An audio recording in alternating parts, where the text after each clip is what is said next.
Good morning. It's Teresa with High Mesa Standards, and today I've got Rami here, and I'm following up with videos about the rescues that I've taken over and actually had been given to me. And I'm sorry I'm out of breath. We were running for a little bit. I want to make sure that they can run without tripping somebody too, and stay on my left side. And she's definitely old enough to understand staying on my left side.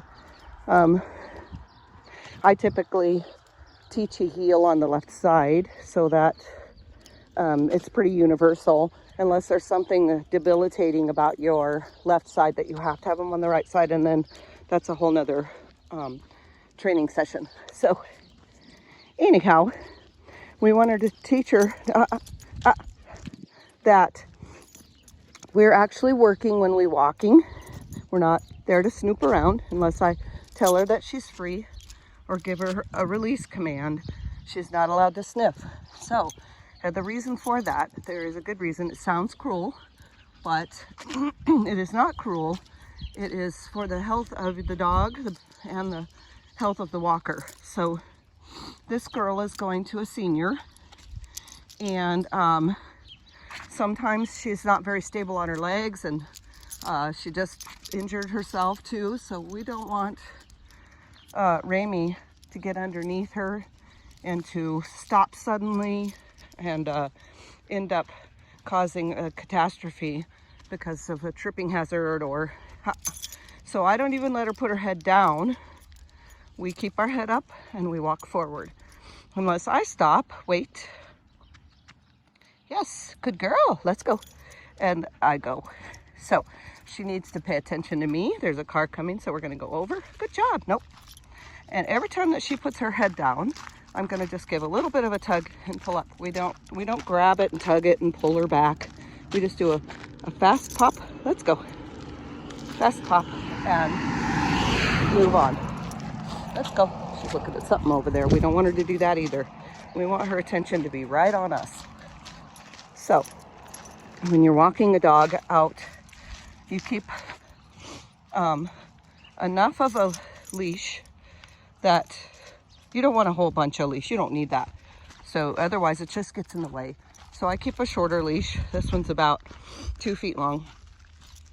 And I choke up on it a little bit so that I don't have to jerk my arm out of the socket every time I do a correction. Leave it. And so I'm just gonna do a pop and a release. Okay? So every time that she feels like she's getting out of that circle, I'm gonna do a pop and a release. Don't hold it tight. We're not holding the leash up here like this, because that causes the dog to want to pull away from us. I mean, it's just a natural instinct for the dog to do that. So what we're gonna do is we're just gonna, when she's in the correct position, was right at my knee with her shoulder, I'm going to leave her alone. She doesn't get any correction. Now she's looking at the car behind her, which is fine, but we want her to keep walking forward. Good job. Good job. Okay, so if she starts trailing behind, I'm gonna pop this way and let go. If she starts trailing or running ahead of me, I'm gonna pop this way and let go. Now, I didn't start my videos with her when she was just beginning, because she was so out of control as far as where she needed to be. She wasn't like jumping up and standing up on her back legs or anything like that, but she's just out of balance. And by balance, I mean she was to the left, to the right, to the forward, to the back, to the left, to the and so what we really want is the balance of her staying very steady, not going faster and slower like this. Leave it. And just staying at my side and paying attention to what I'm doing instead of everything around her. She needs to understand that when we're walking like this, we're working. So I know it sounds harsh, but if you want a good dog, you want one that always walks like mine always walk. Everybody always says, oh my gosh, if my dogs were only like yours. This is why. Because I don't allow them to play when we're working. It's working time right now. And so, didn't kill my kids, didn't kill my dogs, hasn't killed me. I've always been a hard worker when I'm working and a hard player when I'm playing. So that's what we want for our dogs. And it helps them to be sound as well and balanced. So, and confident, because they know that the leader is leading them and they're not going to get into any trouble that way. So they're not worried about getting hurt or another dog attacking them, because they know that their leader and protector is there for them. So we're just going to keep working on this.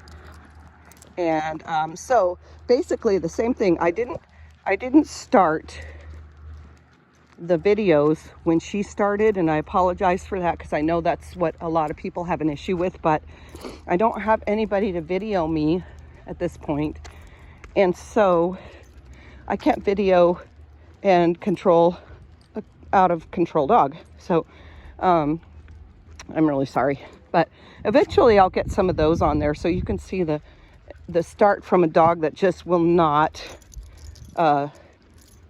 behave on a leash. And she, like I said, if I corrected her, she did correct. Now, accidentally, just now, I don't know if you saw it, but accidentally I just skimmed her ankle because she came over, she's out of balance. She came over and almost walked on my foot. And so just by natural, let's go over this way, over. Yes, good girl. Over. Good job. Just by natural happenings, my foot skimmed her ankle. Now, that is one thing, even though it hurts, that's one thing that taught me to stop stepping on people's feet, or, you know, I get hurt or trip over them, then I go, okay, I guess I need to walk a little further away from them. So that's just one of those things that just happens. So don't feel too terribly bad unless you take the skin off their leg. I mean, that would be sad. But she's taken the skin off my foot a couple times too. So at any rate, I'm just gonna, as you can see, she's really settled into this walk, and she's doing really good. And I've just got the leash hanging. Yes. And I don't do any correction, and I keep it really loose when she's right in her target zone. Okay, so she's really enjoying the walk. She's just learning that she can't sniff on a walk. We don't get to sniff. Okay, sniffing is on command or when you're playing. So I will sometimes do a voice command before I do the correction with the leash. And in doing that, I'm teaching her that she needs to listen to my voice. And when she corrects herself before I correct with the leash, then she doesn't get a correction with the leash. So she'd rather not have that. Most dogs would rather not have that. And so therefore she corrects herself quickly. Some dogs don't care. So it takes a little more effort on your part. But if you notice, wait, stay.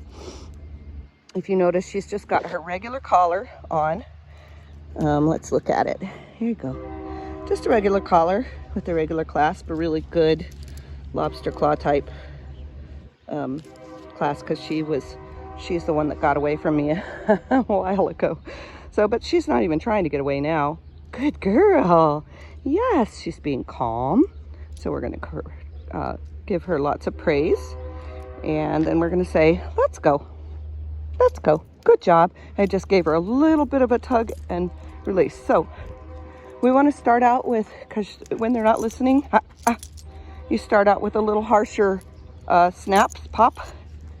And I don't mean harsh. You know what I mean? Like just a stronger one. Now, all I have to do is barely just tug just a little bit. Up, back, forward. She gets it. She knows.